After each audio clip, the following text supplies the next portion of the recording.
Seorang pria parubaya mendapati seekor beruang coklat tengah menyerang anak rusa besar, Moose, di tepi jalan. Secara refleks ia membunyikan klakson untuk mengusir beruang tersebut. Namun, demi dua anaknya yang masih kecil dan bergantung padanya, beruang itu tetap nekat melancarkan serangan. Ketika gangguan dari sang pria terhenti, beruang dengan cepat menangkap anak rusa dan menyeretnya ke dalam semak-semak. Tubuh kecil itu terdesak ke tanah tanpa daya untuk melawan. Melihat situasi yang semakin genting, pria tersebut kembali membunyikan klakson dengan keras sambil berteriak untuk mengusir sang predator. Setelah melalui ketegangan yang menegangkan antara keberanian dan naluri liar, beruang akhirnya mundur dan menghilang ke dalam hutan. Anak rusa itu pun selamat secara ajaib dari maut. Meski berhasil lolos, anak rusa tampak tergeletak di pinggir jalan dengan tubuh gemetar hebat, masih diliputi ketakutan akan kemungkinan serangan susulan. Pria itu meminta putranya untuk mengangkatnya ke dalam mobil. Berhadapan dengan manusia yang asing, anak rusa menunjukkan kegelisahan, mengeluarkan suara lirih penuh kecemasan. Sang anak dengan sabar menenangkannya, mengusap tubuhnya yang bergetar hingga perlahan ia mulai merasa aman. Bahkan, sebagai bentuk kepercayaan dan rasa terima kasih, anak rusa itu mulai menjilat kerah baju sang bocah. Tersentuh oleh naluri dan kelembutan makhluk kecil tersebut, pria itu memutuskan untuk membawanya pulang dan merawatnya sementara waktu. Setibanya di rumah, ia menyadari kondisi anak rusa masih lemah dan kurang bersemangat, sehingga segera memanggil dokter hewan. Setelah pemeriksaan, diketahui bahwa ia hanya mengalami syok dan luka ringan. Dengan istirahat yang cukup, kondisinya diperkirakan akan pulih sepenuhnya. Keluarga itu merawatnya dengan penuh perhatian. Setiap hari disiapkan susu segar, serta alas tidur yang lembut dan nyaman untuk beristirahat. Seiring waktu, kondisi anak rusa membaik pesat. Untuk mempercepat pemulihannya, sang pria rutin membawanya berlatih di alam terbuka.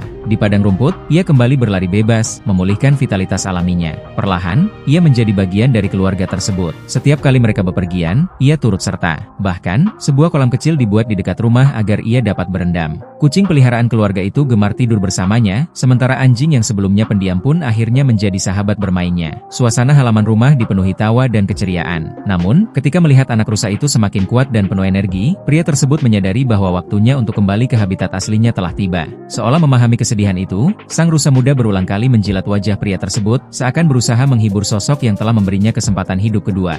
Dengan berat hati, ia mengantarkan anak rusa itu kembali ke hutan. Dalam pelukan terakhir, hewan itu tampak enggan berpisah, air mata mengalir pelan dari sudut matanya. Meski perpisahan terasa menyakitkan, hutan adalah rumah sejatinya. Tak disangka, ikatan di antara mereka tidak terputus oleh jarak antara hutan dan halaman rumah. Setelah tumbuh dewasa, rusa tersebut kerap kembali mengunjungi rumah sang pria. Hubungan mereka justru semakin erat, sebuah kisah tentang keberanian, kepedulian, dan kepercayaan. Dari ambang kematian hingga kembali ke alam liar, ia membalas kebaikan dengan kepercayaan, dan membuktikan bahwa beberapa pertemuan, meski singkat, mampu mengubah kehidupan untuk selamanya.